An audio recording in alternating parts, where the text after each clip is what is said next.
অনেকেই পোয়া পিঠে চিনির রসে দিয়ে খেতে চান, তাই আগে আমরা চিনির শিরাটা বানিয়ে ফেলবো। চিনির শিরা এমন কিছু ব্যাপার না, অনেকেই জানেন। এই সামান্য সামান্য ঘরোয়া ইনগ্রিডিয়েন্টস দিয়ে চিনির শিরাটা নামানোর সময় একটু দেখে নিতে হবে, যা যদি একটু চ্যাটচ্যাট করে তাহলে জানবে হয়ে গেছে আমার চিনির শিরা। এরপর একই মাপ করে সুজি এবং ময়দা সব কিছু দিয়ে দেব।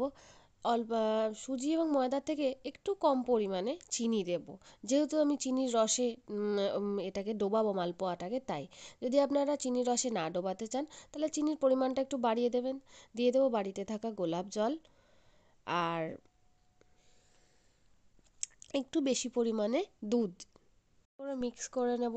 মিক্স করে নেওয়ার পর ঈষৎ উষ্ণ গরম জল দিয়ে মিক্সচারটাকে আরেকটু পাতলা করে নেব। দিয়ে দেবো একটু কাঁচা বাদাম বা আরও ভেজে গুঁড়ো করে রাখা মৌরি দিয়ে দেবো একটু।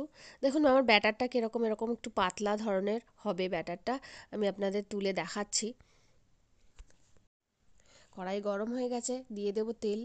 এবার একটু চেক করে দেখে নেবো হচ্ছে কিনা, এক ড্রপ ফেলে। ও, আমার তেল তো হয়ে গেছে। যখন এই পিঠেটা ছাড়বেন তেলের আঁচটা কিন্তু একটু কমিয়ে দেবেন, নাহলে কিন্তু পুরগুলো চারিদিকে ছড়িয়ে পড়বে। এইভাবে তেলে পিঠেটার গায়ে ওপরে লুচি ভাজার মতো সেম প্রসেসে ভাজতে থাকুন। দেখুন ঠিক হবেই। আমার আবার একটু নরম নরম পছন্দ, তাই আমি একটু হালকা করে ভেজে রসে দেবো।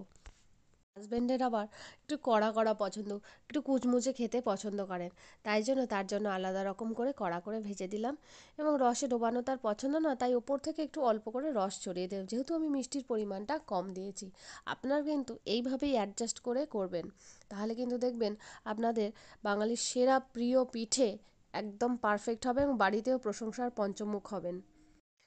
কেমন লাগলো তোমাদের ভিডিওটা অবশ্যই আমাকে ফিডব্যাক দিও। তোমাদের ফিডব্যাক পেলে আমিও খুব আনন্দ পাই।